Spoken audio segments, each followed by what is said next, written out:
नमस्कार, बिहार मिथिला न्यूज़ में आपका स्वागत है।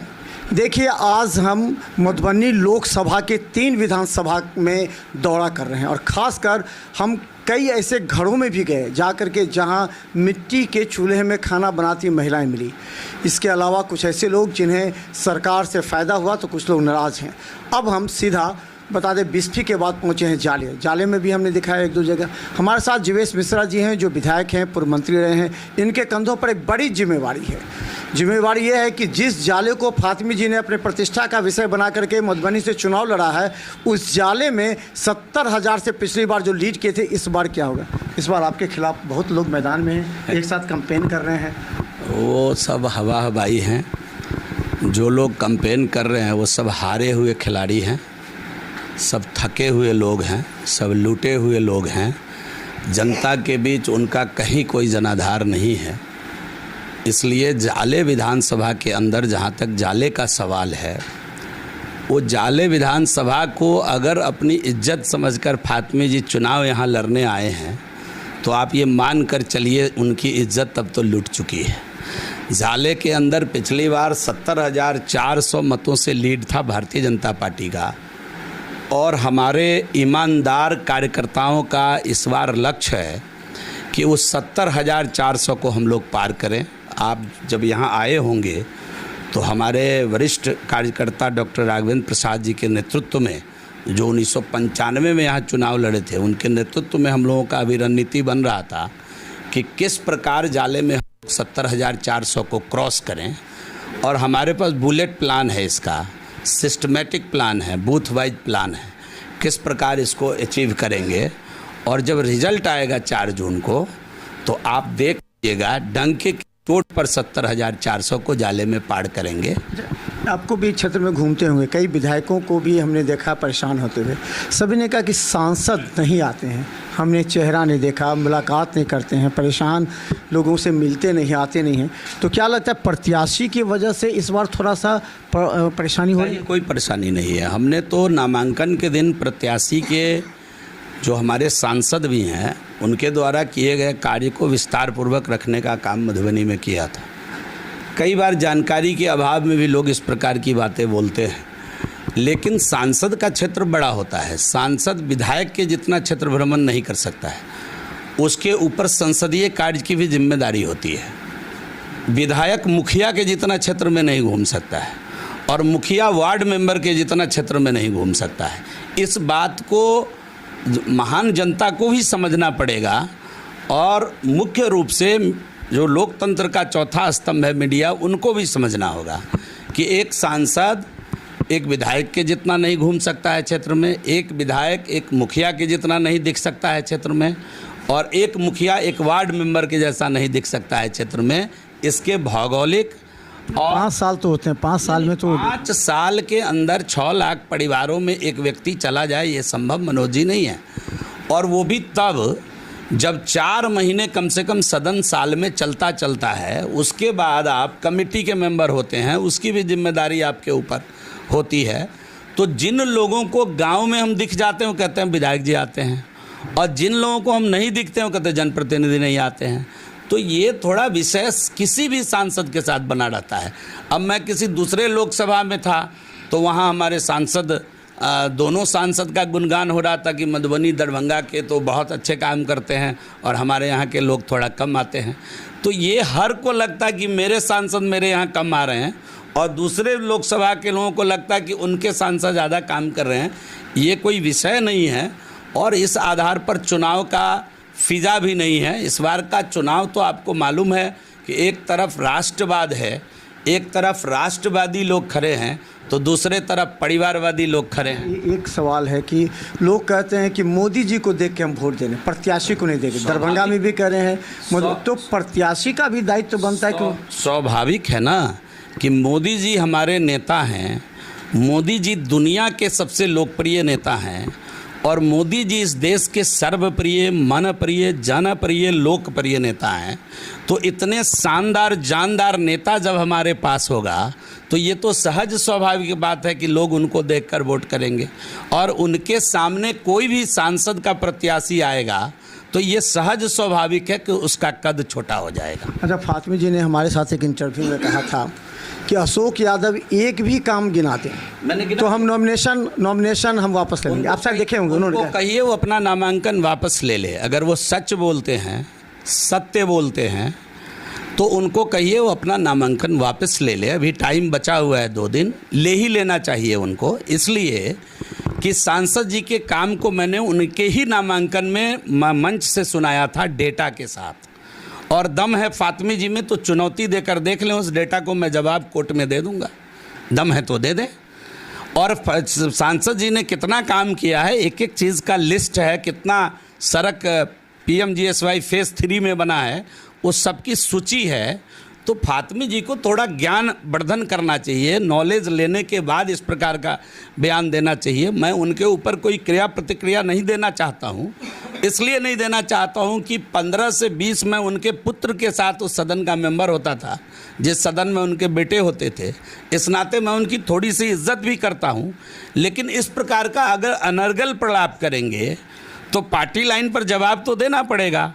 और फातिमी जी में ज़रा सा भी मोरल बचा हुआ है तो उनको अपना नामांकन वापस ले लेना चाहिए, क्योंकि उन्होंने कहा था एक भी काम बता दे, और मैंने कई काम मंच से गिना दिया।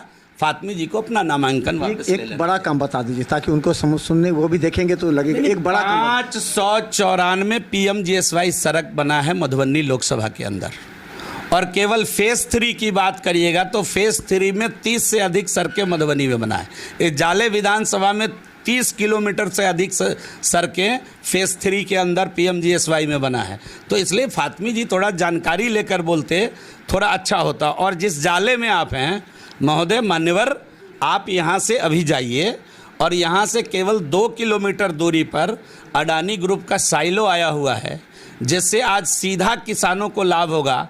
2275 रुपया MSP पर गेहूं खरीदा जा रहा है, गेहूं की खरीद शुरू हो गई है। व्यापक तौर पर इस क्षेत्र के किसानों को लाभ होने वाला है। उसमें हमारे सांसद जी का और हमारा बहुत बड़ा रोल है कि आज पूरे ज़िले का साइलो आज जाले के अंदर आपको दिखेगा। तो फातिमी जी तो विरोध कर रहे थे इस साइलो का।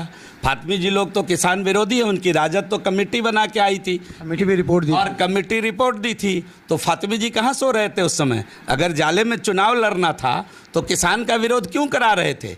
किसानों के घर आज पैसा जा रहा है, उसका सुनियोजित विरोध क्यों करा रहे थे? फातिमी जी एक बयान दिखा दें अपने जगदानंद बाबू के विरोध में।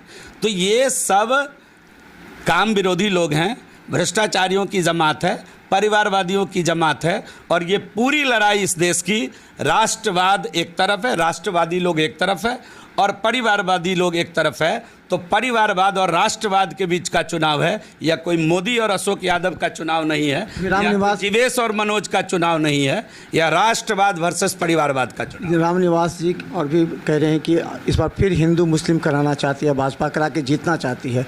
इस बार नहीं, क्योंकि ये सभी का पार्टी है, ये राजद किसकी? सभी की पार्टी है, सभी जाति की पार्टी है। रामनिवास जी हमको लगता है कि सभी घाट का पानी पी चुके हैं, और मेरे बड़े भाई हैं, मैं उन पर कोई प्रतिक्रिया नहीं देना चाहता हूं, लेकिन कोई घाट बचा हुआ नहीं है पानी पीने के लिए उनके पास। तो वो तो जब भारतीय जनता पार्टी में आए थे तो मनोज जी आपके लाइब्रेरी में शायद होगा, एक बार निकाल कर देख लीजिएगा कि उन्होंने इसी जाले की सभा में कहा था कि केसरिया में ही अब हम सिमरिया जाएंगे। और अभी वो जाकर वहाँ बात कर रहे हैं हम हिंदू मुस्लिम का। हमको हिंदू से भी प्रेम है, हमको मुस्लिम से भी प्रेम है, हमको सिख और ईसाई से भी प्रेम है। हमारी नज़रों में न कोई बड़ा है न कोई छोटा है, हम सबका साथ सबका विकास वाले लोग हैं, हम सब में विश्वास रखने वाले लोग हैं।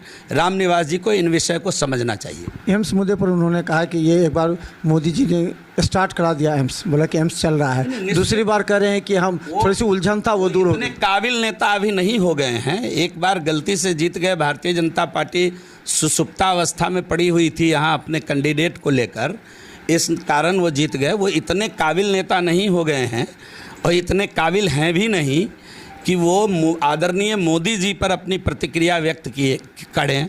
मोदी जी ने तो इसलिए कहा कि एम्स बन रहा है, इसलिए कि 1254 करोड़ रुपया एम्स के लिए अलॉट कर दिया गया था। और आपको भी शायद मालूम है, आप भी इसको कई बार कवर किए हैं कि डीएमसीएच के अंदर 13 करोड़ का मिट्टी भी डल गया एम्स निर्माण के लिए, डायरेक्टर भी आ गए, जगह खाली कराया भी जा रहा था। तो इन बातों की जानकारी रामनिवास जी को होनी चाहिए। तो वो इन बातों की जानकारी नहीं लेकर वो तो हनुमान कूद कर रहे थे, बाबा राजद से भाजपा, भाजपा से जदयू, जदयू से राजद, अब एक कम्युनिस्ट पार्टी बचा हुआ है, पता नहीं उसका नंबर कब आएगा उनके लिए। अच्छा, एक सवाल ये है कि मोदी जी के कार्यक्रम के बाद कहा जा रहा है कि जो विरोध था वो सुनामी एक बार फिर से है। क्या लगता है कि मोदी जी के आने के बाद ये? बेशक आपने कल देखा नहीं कि चिलचिलाती धूप में जो प्रशासन का रिपोर्ट था उससे 2 गुना लोग आ गए, और प्रशासन ने बाद में अंदर जाने से लोगों को मना कर दिया कि अंदर गैदरिंग काफ़ी हो गई है। और एक रिपोर्ट के अनुसार लगभग 2 लाख से अधिक लोग दरभंगा में कल थे, बाहर से आकर के रैली मैदान और रैली मैदान के अगल बगल में ये ऐतिहासिक रैली हुई है।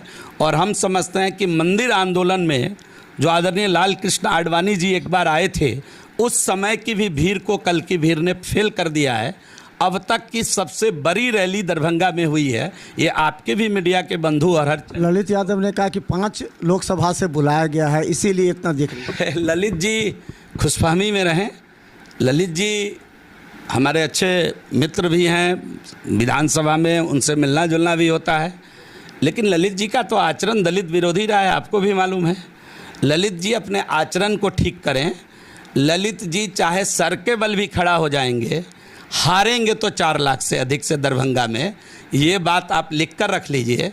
और जब 4 जून को आप 4 बजे हमसे बात करिएगा, मैं अनुरोध करता हूँ, मैं आपसे विनती करता हूँ कि आप मुझे ढूंढ कर मेरा बयान उस दिन लीजिएगा, आज की बयान को रिलेट करके, कि 4 लाख से अधिक वोट से दरभंगा जीतेंगे ही जीतेंगे। ये बात डंके की चोट पर कह रहा हूँ, और इसको आप लिख कर रख लीजिए। अंतिम सवाल, अब जाले का आपका जो दायित्व है, किस तरह आपने रणनीति तैयार की है? क्योंकि 3-4 लोग वैसे हैं जो पूर्व विधायक रहे, वो लोग लगे हुए हैं, तो आपकी रणनीति क्या है? क्योंकि एक बड़ी जिम्मेवारी भी है। मैं बड़े विनम्रता से कहना चाहता हूँ और अपने कार्यकर्ताओं की बदौलत ये बात कहना चाहता हूँ कि 2 पूर्व विधायक या पीछे के चुनाव लड़े हुए 3-4 लोग लगे हुए हैं इस चुनाव में राजद के तरफ से। राजद का पूरा खानदान भी जाले में लग जाएगा, फिर भी भारतीय जनता पार्टी जाले में भारी बढ़त बनाएगी। और हमारा लक्ष्य है कि पिछले बार जो 70,400 वोट से हम जाले जीते थे, उसको हमारे कार्यकर्ताओं ने आज ही तय किया है कि हम उसको पार करेंगे। जहाँ तक रह गया रणनीति की बात, तो मैं अपनी नीति और रणनीति किसी को बताता नहीं हूँ, इसलिए मैं क्षमा चाहता हूँ। मैं दृढ़ता के साथ केवल एक बात कह सकता हूँ कि जाले में भारतीय जनता पार्टी की बढ़त 70,400 के ऊपर रहेगी। तो धन्यवाद। हम बता दें, तेज तर्रार विधायक और पूर्व मंत्री जीवेश मिश्रा के कंधों पर एक बड़ी जिम्मेवारी है, सिर्फ दरभंगा के, केवल मधुबनी दरभंगा में नहीं, अन्य जगहों पर। लेकिन एक बात स्पष्ट है कि इस बार की जो चुनाव है मधुबनी लोकसभा की, वो प्रतिष्ठा का विषय है, क्योंकि मोहम्मद अली असरफ फातमी पूरी तरह लगाए हुए हैं, क्योंकि वो चाहते हैं कि अगर इस बार मिस कर जाएंगे तो शायद आगे भी हमारी राजनीति में स्थिति थोड़ी सी नाजुक हो जाएगी। इसलिए उन्होंने हर साम दाम दंड भेद लगाकर इस बार चुनाव जीतने की तैयारी की है। वहीं जीवेश मिश्रा के भी कंधों पर जिम्मेवारी है कि मधुबनी लोकसभा के अन्य जगहों पर जाकर अशोक यादव को मजबूत करें। लगातार हम दरभंगा और मधुबनी के तमाम उन जनता की आवाज़ आपको सुनाते रहेंगे। सोचिए, दिल पर हाथ रखकर जनता क्या करती है और नेता क्या करते हैं। धन्यवाद। धन्यवाद।